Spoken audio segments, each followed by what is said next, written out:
new things come along, people start to catastrophize. It happened with AI when it was just sky replacement. Some people said that that would be the end of photography as we know it. But it hasn't had nearly the impact that people were fearing. And now it's possible to generate images just by typing a few words. And the catastrophizing has started again. It started in the art world with people legitimately scared that AI was going to take their jobs away, or that references were somehow stolen, which actually isn't really the case if you understand how the diffusion model works. But I'm not going to get into that in this video because it is far, far too technical a discussion. If you're interested, do go and look up the research from the people who actually created diffusion models. I will warn you, though, it's not for the faint-hearted. It's really complicated stuff. But recently, I've seen a bunch of videos and comments about what this new AI technology is going to mean for photographers. And a lot of people are, again, saying that it's the end of photography. And I just want to say it really isn't. And I wanted to explore some of the reasons why. One of the things that's levelled at AI art is its soullessness. And I bring this up because that's the same thing that artists in the 1800s said about photography. People as famous as Vincent van Gogh despised photography because of that. But what happened is that the painters slowly moved away from realism and towards a more modern art form like Cubism. The invention of photography forced innovation rather than being something that stifled an art form. And I think AI, it's going to be the same. No matter how good AI gets, people are still going to draw. Artists like Dave McKean, who's most known for his Sandman covers, are already using it as a tool in their work, not to generate whole pieces, but to create segments, parts of the whole. Commercially, AI will still need interaction in order for it to work. It still needs a controlling mind, and that controlling mind is always going to be the artist because of the way that corporate structures work. Virtually every entrepreneur knows how to do their taxes, for example, but almost every single one who can afford it will send it to an accountant, because the less work that they have to do, the better. And it's going to be the same with art as well. Eventually, the barrier between those who can be bothered to interact with AI and those who can't is going to build as well. And that's especially true in the short term, as prompt engineering, as it's being called, is not quite as simple as many would have you believe. But all of these points, they're really more focused on traditional art forms. They're not really focused on photography. Photography itself holds a special place because it's one of two things. It's either a true representation of what is in front of the lens, or it's a manipulated image that is made to look as true to life as possible. Now, I know many people are going to disagree with that and claim that one sort of photography isn't photography, but those battles don't tend to make it outside of the tiny pockets of gatekeeping that you see online or in, really hyper-controlled photography niches. If I was to show a layperson one of my manipulated images, they would call it a photograph. Show them something that's straight out of the camera, and they call that a photograph too. The fact is, the art form encompasses all of those things and more. But the very fact of having the camera as a medium changes the way that people interact with it. People might want a print of a certain photographer's work. They want it because they have a connection to that photographer. And the thing is, that's how virtually all art is sold. It's not in a vacuum, but it's through connections that artists make, whether through art dealers or directly with the consumer. And with that in mind, consumer photography doesn't look like it's going anywhere.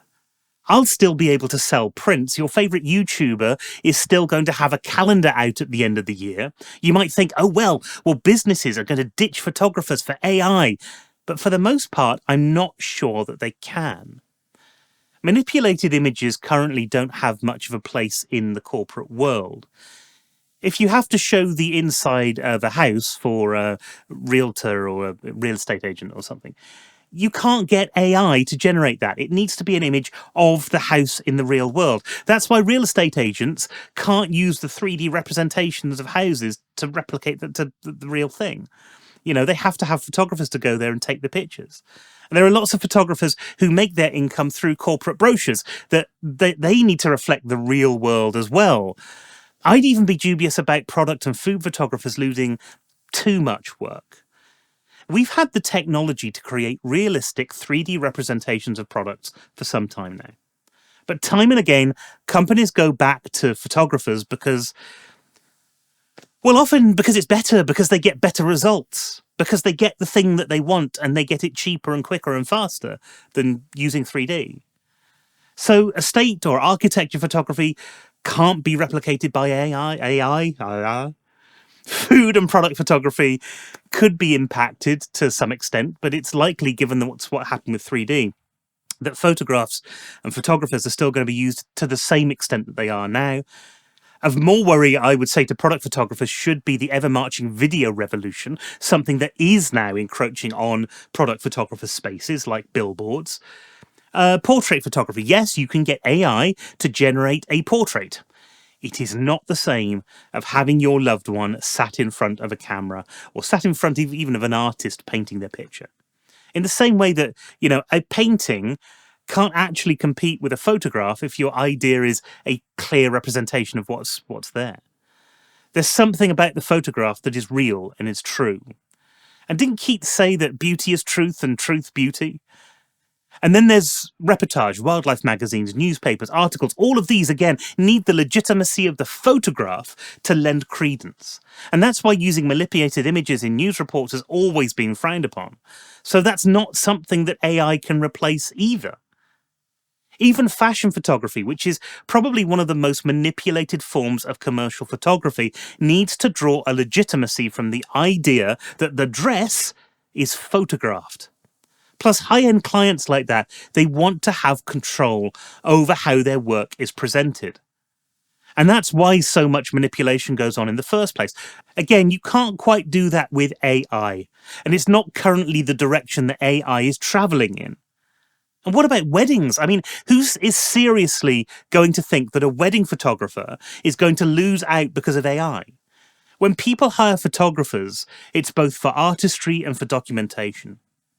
AI is not able to replicate that yet. You can show me as many images from AI as you want, but you will never convince me that a bride is going to want one of those rather than having a photographer on the most important day of their lives. So I'm looking at photographers who are saying the sky is falling, and I can't quite square up what they're saying with what I've got in front of me. Ultimately, AI is going to be a tool that we will all use in one way or another. In fact, a lot of us are using it, we don't know that we're doing it.